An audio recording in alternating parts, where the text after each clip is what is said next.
Şah İsmailin İslamı parçalaması, Şah İsmaili nə bilim qırğın törətməsi ən böyük böhtandır.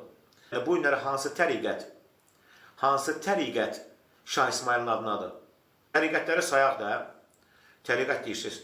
Məsələn, bu günləri Hənəfi məzhəbi var. Hənəfi, İmam-ı Əzəm, Əbu Hənifə Həzrətləri. Bu günləri Şafii məzhəbi var. İmam Şafi Həzrətləri. Bu günləri Həmbəli, Əhməd İbn Həmbəl məzhəbi var. Bu günləri Maliki məzhəbi var, İmam Malik. Nətər olur? Bunlar İslamı parçalamırlar. Hənəfi özünə məzhəb düzəldib də, elə deyil. Hənəfi məzhəbi.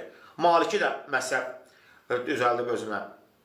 Yox, nətər olur? Bunlar İslamı parçalamırlar. Şah İsmail parçalayır. Şah İsmailin din kitabı var. Şah İsmail etiqad əsaslarını yazıb.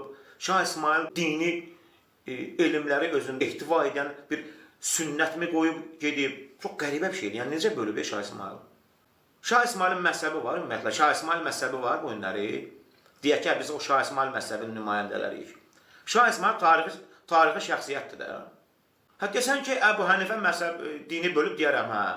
Desən ki, Malik dini bölüb deyərəm, hə. Bunlar elə deyil, Şah İsmail İslamı parçalayıb özünə məzhəb yaradır. Şah İsmail məzhəbi eşitmişsiniz, Xətai məzhəbi, Səfəvi məzhəbi var.